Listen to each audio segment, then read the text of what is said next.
कल्पना कीजिए, करीब 2300 साल पहले भारत की धरती पर एक ऐसा साम्राज्य उभर रहा था जो आने वाले कई सदियों तक इतिहास की दिशा बदल देगा। यह है मौर्य साम्राज्य की कहानी, साहस, राजनीति, युद्ध और महान विचारों की गाथा।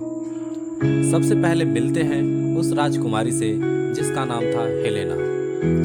वो कोई साधारण राजकुमारी नहीं थी, बल्कि सिकंदर महान के प्रमुख सेनापति सेल्यूकस निकेटर की बेटी थी। राजनीतिक रिश्तों को मजबूत करने के लिए उसने भारत के एक युवा और महत्वाकांक्षी राजा से विवाह किया।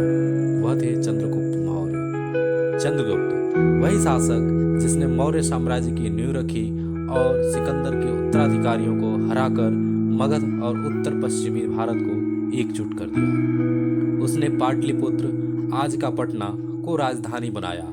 लेकिन इस सफलता के पीछे एक और नाम था, चाणक्य, राजनीति और प्रशासन का जादूगर, जिसने अर्थशास्त्र लिखा और चंद्रगुप्त को सिखाया कि एक साम्राज्य कैसे चलाया जाता है। समय बीता और चंद्रगुप्त ने गद्दी अपने पुत्र बिंदुसार को सौंप दी। इतिहास में उन्हें महान पिता का पुत्र और महान पुत्र का पिता कहा जाता है, क्योंकि वो चंद्रगुप्त मौर्य के बेटे और सम्राट अशोक महान के पिता थे।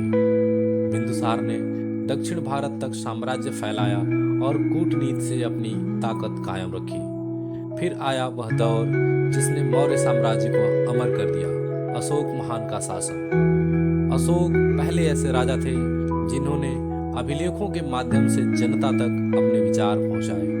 उनके आदेश प्राकृत भाषा और ब्रह्मलिपि में पत्थरों और स्तंभों पर खुदे हुए मिलते हैं। लेकिन एक घटना ने अशोक की सोच हमेशा के लिए बदल दी, कलिंग का युद्ध। 261 ईसा पूर्व उड़ीसा का एक प्राचीन कलिंग मौर्य सेना के हमले के बाद खून और विनाश से भर गया। हजारों मौतों और पीड़ा को देखकर अशोक का हृदय पिघल गया। उन्होंने प्रतिज्ञा की, अब कभी युद्ध नहीं करेंगे। उन्होंने बौद्ध धर्म अपनाया और अपने साम्राज्य में धम्म का प्रचार किया, एक ऐसी नीति जिसमें किसी देवता की पूजा या विशेष कर्मकांड की आवश्यकता नहीं थी, बस नैतिकता और सदाचार को महत्व था। अशोक ने स्तूप, विहार और स्मारक बनवाए। सांची का स्तूप, सारनाथ, लौरिया, नंदगढ़ के स्तंभ, यहाँ तक कि बराबर पहाड़ी में गुफाओं का निर्माण भी कराया। मौर्य प्रशासन अत्यंत संगठित था। साम्राज्य प्रांतों में बटा था। कर संग्रह, न्याय व्यवस्था और एक विशाल सेना जिसमें पैदल, घुड़सवार, हाथी और रथ शामिल थे। व्यापार के लिए रेशम मार्ग और समुद्री मार्गों का उपयोग होता था और हस्तशिल्प, धातुकर्म, वस्त्र उद्योग खूब फूला फला। अशोक के बाद भी मौर्य साम्राज्य की छाया भारतीय संस्कृति पर बनी रही, लेकिन अंततः बृहद्रथ की हत्या के साथ यह साम्राज्य इतिहास बन गया। फिर भी मौर्य काल ने भारत को एक नई राजनीतिक, सामाजिक और सांस्कृतिक पहचान दी, एक ऐसी पहचान जो आज भी हमारे इतिहास के स्वर्णिम पन्नों में दर्ज है।